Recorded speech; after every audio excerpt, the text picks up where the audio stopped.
Yeah. Midnight. Live streaming is on. There you go. Second try this time. Beautiful. Hello, everybody. Hello, everyone. Hi, everybody. Hello. Hola. We're still missing one. We'll see. Hopefully, you can join us here shortly. How is everyone? How's the week going? Fine. Good. Also good, yeah. Productive. It's going well, but not enough time to work on CoStarting, so I need to push myself. Full disclaimer here.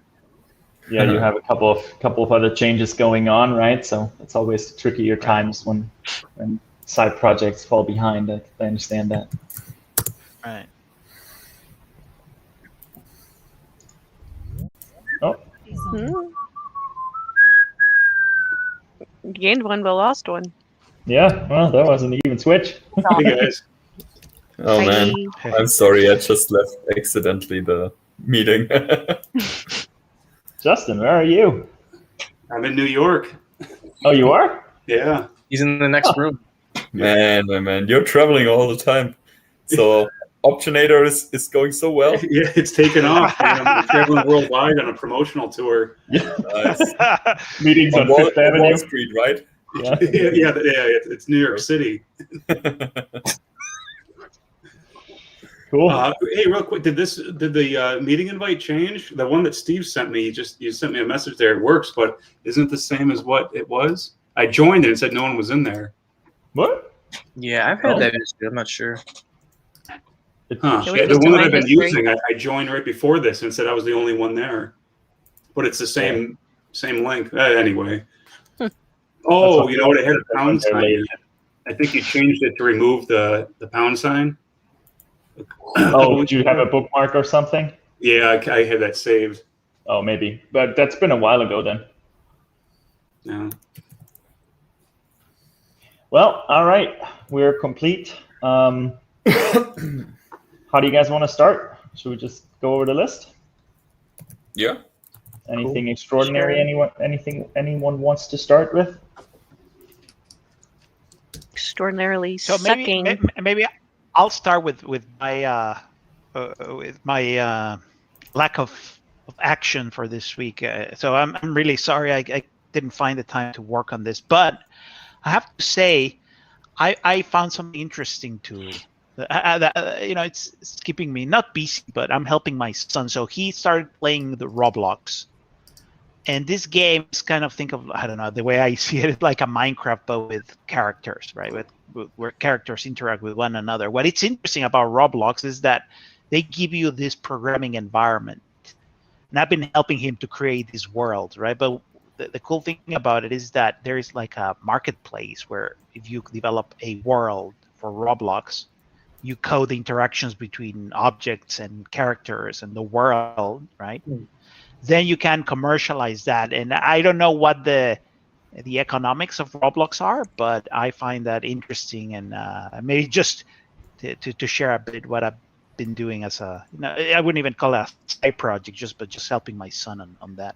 That's cool. What is this? Roblox, actually? It's a game. It's a game. Just Okay. Google it and you'll find it. It's I believe the company was started being a public company recently, right?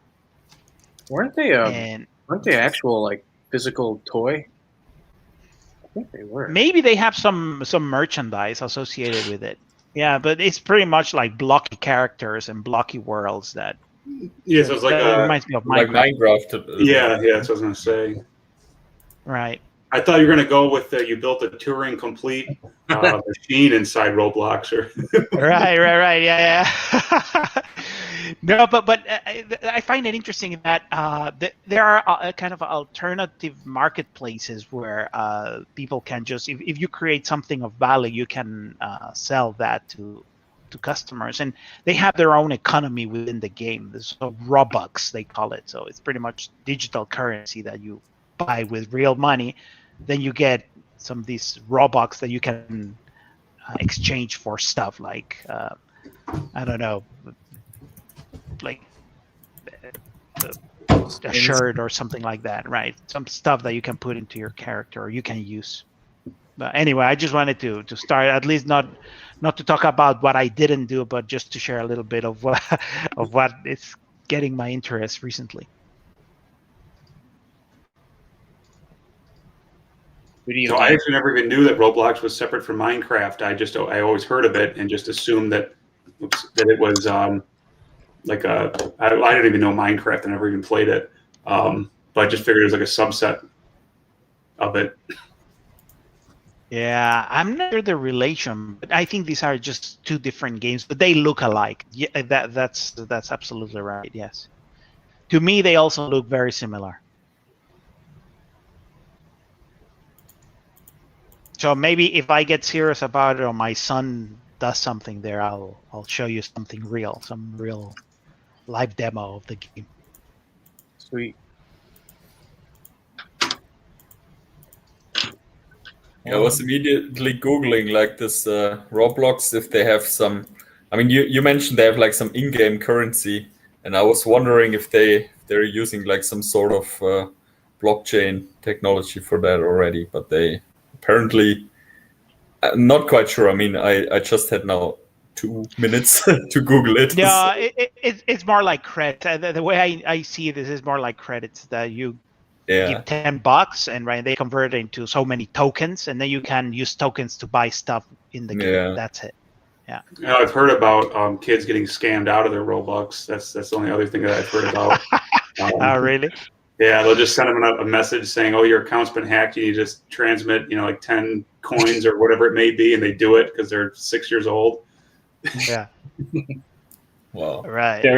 There's a cool podcast episode on the Darknet Diaries, I think is called, about hackers who make, well, I don't know if this is still the case, but they described it that there used to be a big push in the online gaming community of hackers who make money by just hacking the game and basically exploiting vulnerabilities, which let them get the in-game currencies, right? So I don't know how it works, but they described something where one guy figured out how he could destroy a house, like the house or the castle or whatever in World of Warcraft or something. I have not the slightest idea about any of this, as you can tell.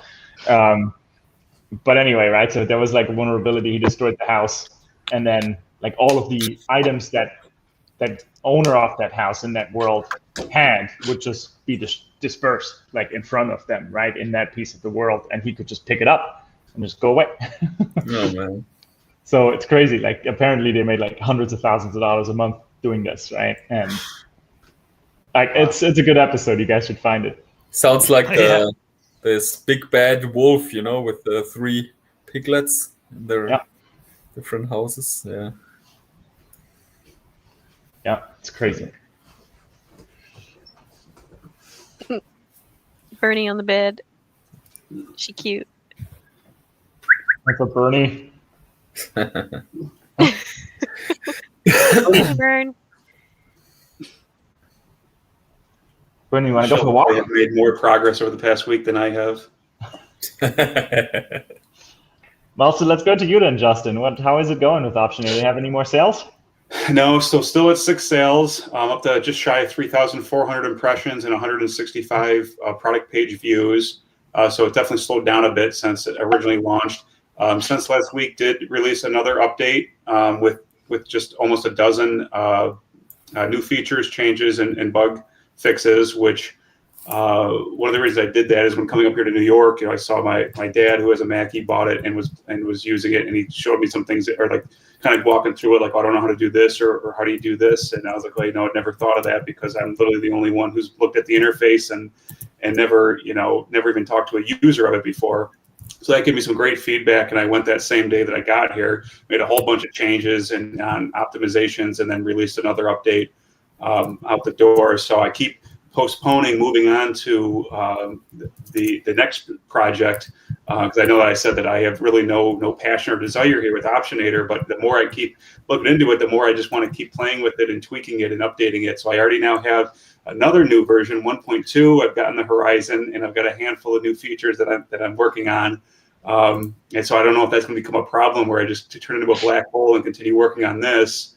But it's still slowly actually becoming a bit of a passion project now. Then originally, I just said I want it out the door, then be done and never look at it again. But it's turned out to be pretty much the opposite. So I've actually been enjoying working on it, going to continue working on it, and have been over the last week. And for my next week's goal, I don't have Notion up in front of me, but I do have it updated. I haven't worked at all on the web dev utility project, the next one, but I have been working obviously quite a bit on Optionator. Plan on releasing another somewhat large update within the next week, and then kind of see where that goes. And I might reassess and say, well, maybe I should focus on really putting some effort behind this if I kind of feel excited about this project. But I figure I'll figure that out over the next couple of days. But the plan, or the next week or so. But the plan is I want to also then redo the promotional images and text and that I have to actually then try promoting this out, because again, to get what ended up being 5 true customers without trying at all, I want to see what I could get while actually trying. So that's where that is. And then I think I mentioned last week, I just have up the very, bare minimum needed for a website for christiesoftware.com just to have something up. But that's I'd say where that stands. So for next week, I'd hope to then have the next semi-large update out, and then kind of figure out where I want to go with focusing my time and effort.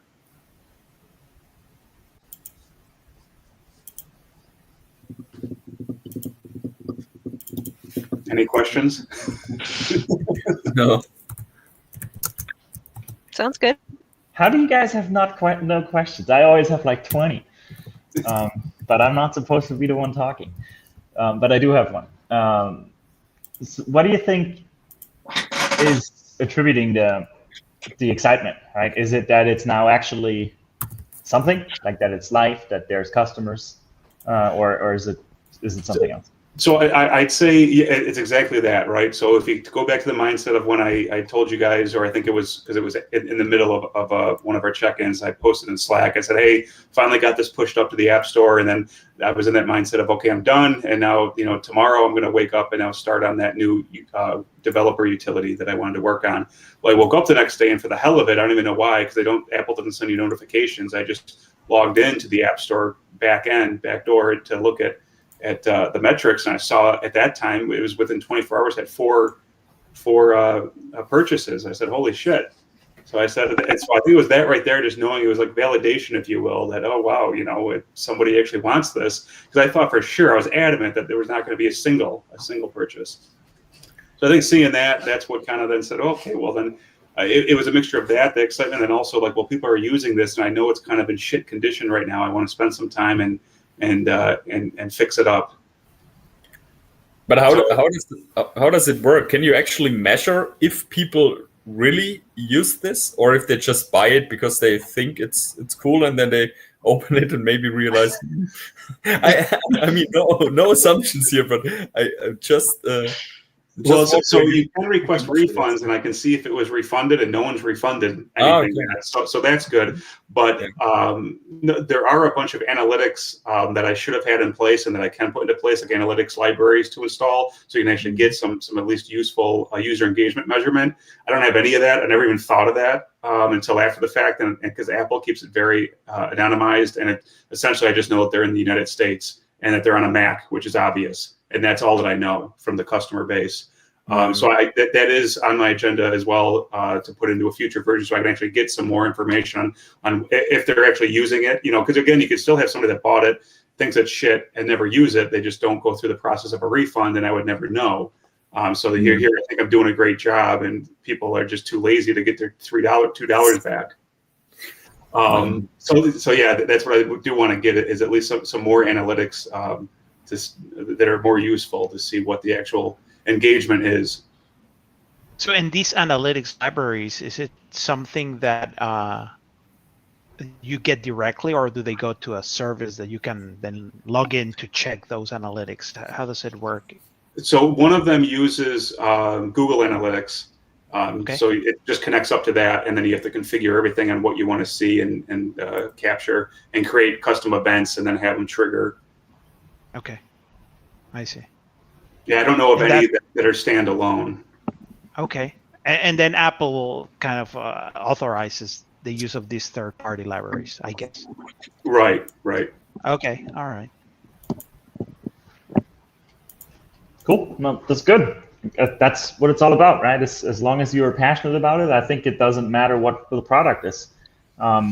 Keep tweaking it, keep working on it, keep figuring out if people want it. If people want it, then keep supporting it, right? And then, of course, build more, right? At this, unless it just really starts flying off the shelves at this price point, you probably that won't be the cash cow probably. But I mean, hell, if it keeps selling, figure out if you can build some automation around promoting it over time, if it's getting to a good version, and then once you have these analytics in there, as well as maybe feature request options and stuff like that, as long as users interact with it, that's all you need in order to build something that they want. Yeah. Yep. Fantastic. Cool. Who's up next? We'll go. So I team, I'm not sure if you heard that I changed up my whole project. No. Yeah. I mean, BabbleBox is on the back burner for right now. What happened to your development team? Did you get the refund and everything? I put out the request to them. They haven't responded, and then yesterday I put out another request for the to the actual account manager. So I guess they're doing a review, and I just asked, hey, nothing's happened. I haven't seen any work. At this point, let's just get a refund, Man, that sucks, yeah. Yeah. So we'll see what happens there. Yeah, I mean, I pretty much changed up my whole project to it's a tithing and donations, like it's church tech basically. For people who go to church. They are into stewardship, and they want to manage their giving and their donations. So basically what this is doing is just consolidating all of these places where you can give to like these different organizations as well as the church. And it's bringing it all into one application. So, and I can show you, I have some wireframes just to give you guys a rough idea of what this is going to be and what the vision of it is in the future. So I had mentioned the idea to one of the head elders in the Christian church. They're called elders. So one of them is in charge of like missions and donations and stuff. And he said, if I could get this off the ground, I mean, it would be major, just in terms of being able to bring everything, not only on the management side for the church itself, but for actual missionaries and organizations, as well as people who want to give, monies to these organizations and their local churches. And then I set up a meeting. Does it mean you have your... Oh, sorry. Yeah, go ahead. I didn't want to interrupt, but does it mean you have your how can I say you were talking with these elders, right? So does it mean that you have like your, let's say, sort of marketing channel already, or will they kind of market your product then when it's done, or how did I understand? Let me I'll explain that to you, because that's a good question, and the wireframes will kind of bring that together better than I can explain it. So I did have an initial meeting just showing one of the people who was in charge of the missions, and they had mentioned that this would be a great idea for like any church basically, and I showed them all my wireframes and the basic concept of what it's going to do. So I did that. That was awesome. That helped, give me a little bit more validation on the concept. So now next week I'm going to set up another meeting with the actual like treasurer, and someone else, I forget who they're in charge of. Something else, like the secretary of insurance and the treasurer of the actual church. That's amazing. Yeah. So, so I'm going to show them the concept, even if they can't use it. I just find that it will be very useful. If it's not particularly what I'm betting on is that I'm building this whole concept around the one church, and their need. And I'm assuming that this need would be universal, basically for any church. So the goal for next week would be to try setting that meeting up and getting it going to it within the week, and just seeing and really diving deeper with them, so I can really flesh out the concept. So let me see if I can share my screen here.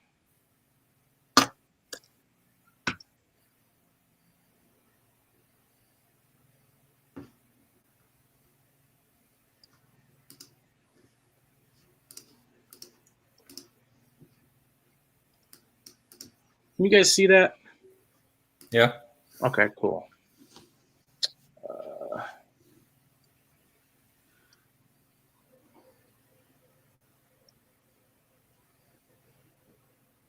So this is the basic concept. I'm calling it arc flow. So there's 3 components, and I broke it down into 2 paths. So this is eventually going to just be able to, I'm going to send this to the people at the church so they can break it down themselves easily. So it's going to be, the church has their portal where they're going to be able to design their app. It's going to be a probably a progressive web app or a hybrid app without having to publish anything. I just feel like that's the best route to go. So basically, it's a white labeled application, mobile application that they publish, and they offer that mobile application to the church members or attendees. And then within the portal as well, they can manage, they create church specific funds. They can pretty much delve into all their transactions and deposit information, and then also manage their banking info, and that would enable them to actually take donations and tithes. And so basically it's the same thing for like missionaries and organizations. So this is going to be where I feel is where the gold's at, basically. If I can create, a database of these missionaries and organizations that these churches are all involved with, I feel like that could be, really awesome, because right now people are generally going to many different websites and giving to many different organizations. This would be a database where I would direct these missionaries and these organizations to sign up, and then that would be put into the database. So everything is just centered on the application. So once the church publishes the app and offers it to their members, basically the church member, I wish I had the application. I can bring it up for you guys. I should have done that. Basically, the church members can sign up. They can input their bank info. They can search a database of missions and organizations to give to, as well as give to their specific church. Their church will partner with other organizations as well. And like I said, users can search, the missions database and create their own custom giving list. They're not just giving to the church specific organizations or the church's needs. So this is pretty a universal mobile application. You know what would be awesome? If people could donate also like Bitcoin or something like that. Yeah, someone had mentioned that. I know. Someone had mentioned that. I did this like hackathon thing, and we actually built. We used a no-code platform to build like a demo of the application. I should have sent it to everyone, but maybe I'll do that later. Yeah, someone had mentioned doing that. I wasn't too sure how to go about that, so I was just like, all right. So, Steve, this is impressive, right? So you did a lot of work already since last week. Do you what's your plan of the path forward? Because this is an ambitious project, let's say. It is, yeah. What's the MVP? Yeah, so it's this. I did delve deeper. It's basically being able to, if I can get the church portal done, and the church capable of designing their app, publishing it, being able to track payments and deposits and input banking information on both sides, church and organization, and have the mobile application working for church members. That's basically the MVP. Well, that sounds like a full product to me. To be that guy. Yeah. What is, really to challenge you here, what is the minimum viable product? What is the minimum you can build to prove that someone will pay for what you're building, which has enough value for them to pay for it, right? Because all of this is going to be, I don't know, a year, 6 months, 18 months, however long worth of work. Is there something you can build in 2 or 3 months or 1 month, which could be an MVP or at least a step towards it, right? So what I'm getting at is to try to get you to break this down into multiple different hypotheses, right? Like make an assumption, then build an MVP for that to de-risk your time spent.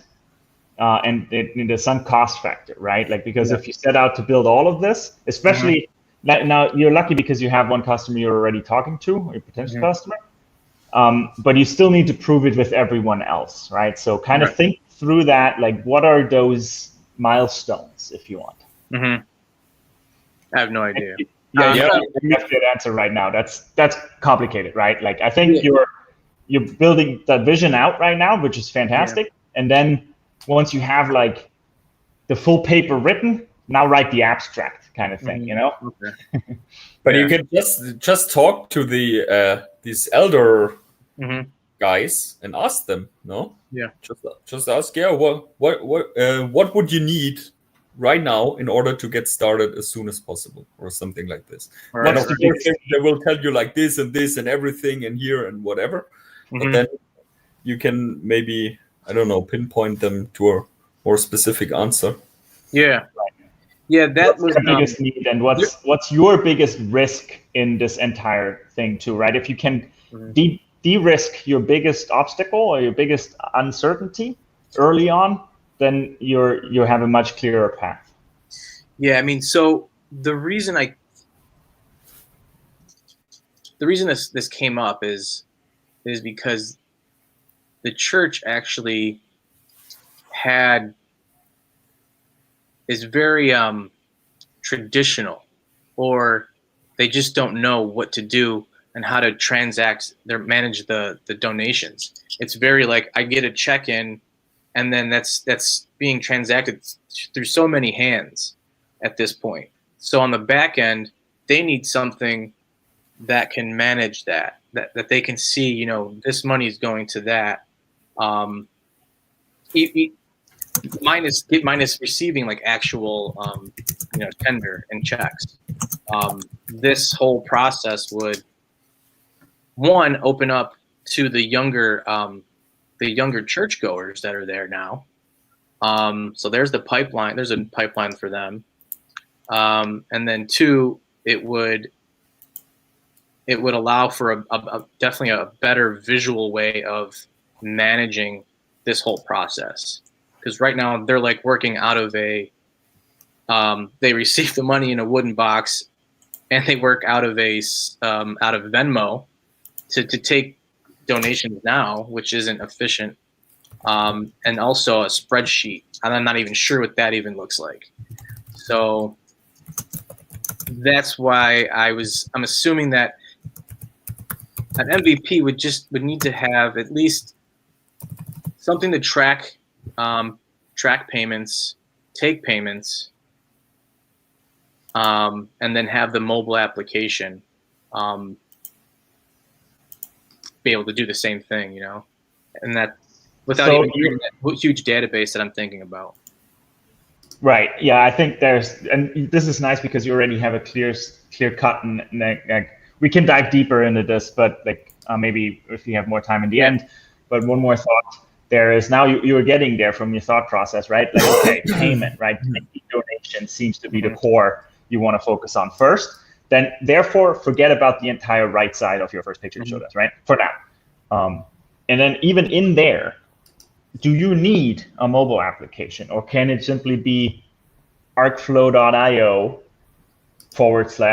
/church1? And there is a big donate button.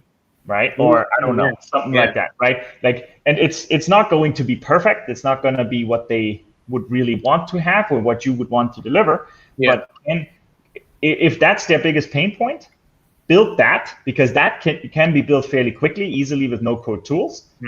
And then give that to their congregation and see if their congregation even uses it, right? And then talk to the people who use it and learn from that. What would they expect? Do they like that? Because getting people to download a mobile application is a whole different friction point, which you might not have to introduce right now. Right. So, and there's, of course, like 1,000 more details we can talk about. But you're on the right path, I think. So this is exciting. Yeah. All right, cool. So I mean, I guess next week, try to whittle down the concept a little more and get more focused on that, and then try to gain more information from the people that I have to set up a next meeting with. That's cool. How did you get in touch with these people? Like, you started the project last week, I assume, right? Yeah, I mean, I go to the local church here, so like, and you know, I mean, I'm always, you know, speaking to people, and just they knew that I was sort of like into the whole tech scene, and they've always like asked me questions and need help doing stuff, and then this sort of popped up, and I had initially had something similar that I wanted to build, you know, in terms of like church tech. So this just kind of like lined up, you know, with their need and with my want to do, you know, something in that space. That's amazing, man. Yeah. It's really cool. And then in the future, you know, big picture, way down the road, I want this to be like even docking into, you know, online businesses, you know, businesses that are into stewardship and stuff like that. Maybe taking like a certain amount of sales from businesses to go to certain organizations, and then moving into maybe developing like a whole, you know, a credit card that pays to different organizations, you know. Yeah, I mean, I'm thinking like that is amazing. Yeah, you have a lot on your plate already, but that's cool. So you have great ideas. Yeah. Cool. Yeah, I think it's good to dream.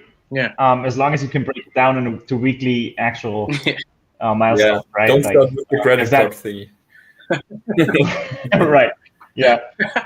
Set yourself, you know, an achievable MVP, because like you see from Justin, Timo hopefully will have the same experience by the end of the month when he's going live. Is just getting it out there, getting users on there, hearing from your users what they want is really the most important thing in the beginning. Yeah. Cool. Awesome. Great. Fantastic. We'll go one to the left on my screen anyways. Amy, how's it going with Gigless Garments? Hey. It's okay. The woman who bought the dog bed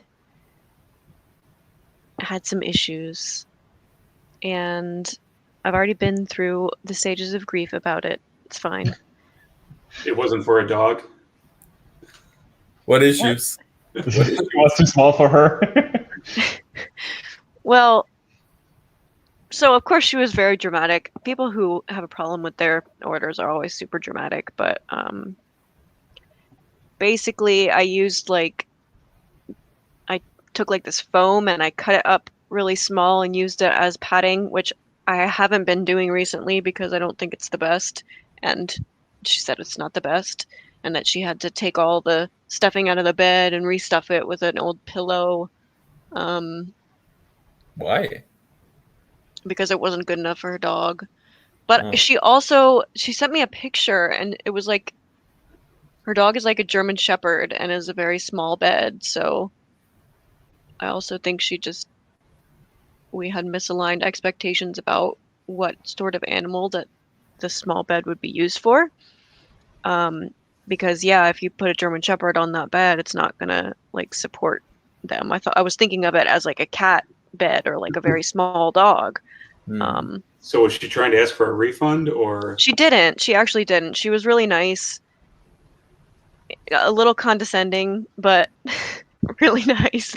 Because she also has an Etsy store, and I just kind of played the dumb card, like, oh, I'm so sorry. You bought the first bed I ever sold, kind it's of not deal. playing a dumb card. It's true, right? Yeah. Well, yeah, but like from the way she was speaking, I could tell that she needed to be the authority figure in the conversation. 'Cause she's like, oh, I sell here, and if we don't deliver on quality and customer service, then it makes us all look bad. And so I'm like, well, yes, you're right. I am new. You bought the first bed. I explained it to her. She was super nice. And that's fine. Like, it's fine, but also it's like the only thing I've sold in weeks. So it's kind of disappointing. I would buy one of your what is it? These teddy bear thingies. But do you ship to Germany? Yeah. If you pay for it. Of course I do. It's expensive to ship to Germany. You could probably vacuum seal it. How much is it? Well, they are light, so it might not be that much. I'll look it up. Vacuum seal it and put it in a letter envelope. Yeah. Glue it to the back of a postcard. So this is what I am thinking about, is like, I'm thinking for now, maybe not focusing as much on the things that have to have utility, like for a dog. Like, I feel like that can be dangerous in customer satisfaction, because like dogs are going to ruin stuff, right? So I don't know. I'm not that I think I'm going to change anything right now, but did you have in the listing like your assessment or your suggestion for the bed? Like, it would be perfect for a cat or a small dog? I think I did say it would be perfect for a cat or small dog. Okay. Well, I mean, then maybe it can be supported with pictures or something more. Like, I think there is something to learn there for sure. Yeah. With the padding, I mean, you know it. You kind of said it before already. Like, it's not ideal, but you haven't found something much better, not sustainable, at least. And so you can work on that, right? Like, no point taken. Right. And you kind of pledge to improve.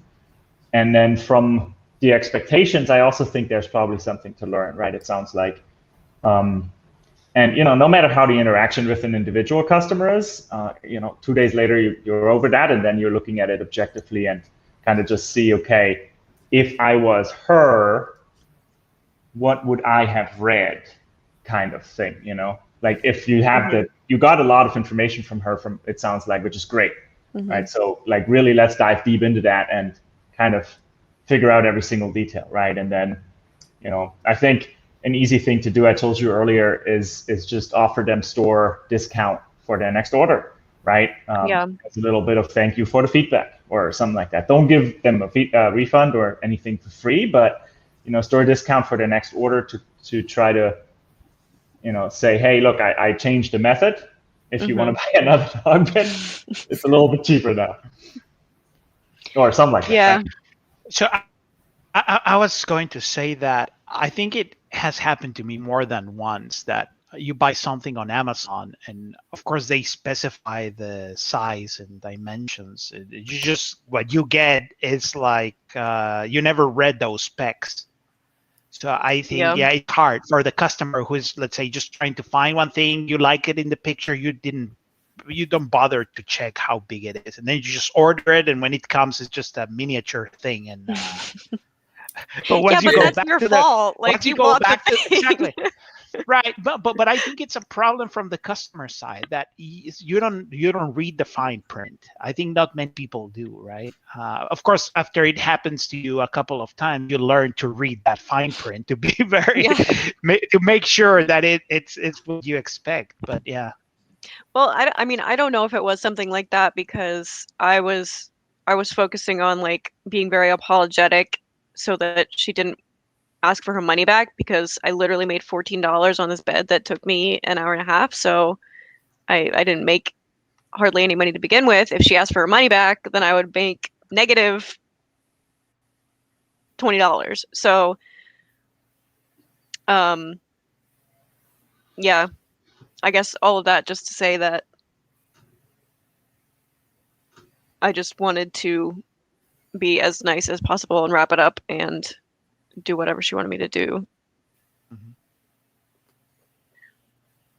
Are you gonna do anything with that dying stuff? I saw your email. That's pretty cool. Oh yeah, you like that? Yeah. That was a cool story too behind it. Cool, thanks. I'm glad you liked it. See, people read your emails. Keep writing your newsletters, people. Gotta put analytics on your email so you can tell if somebody actually read it. Yeah, I went halfway. Yeah, you should actually have that. You should have that. I do have that. I went halfway. Yeah. It was lengthy. I just haven't looked at it. I know it's like just you guys and then my mom and my sister that get them, so it's like. Yeah, you also don't have any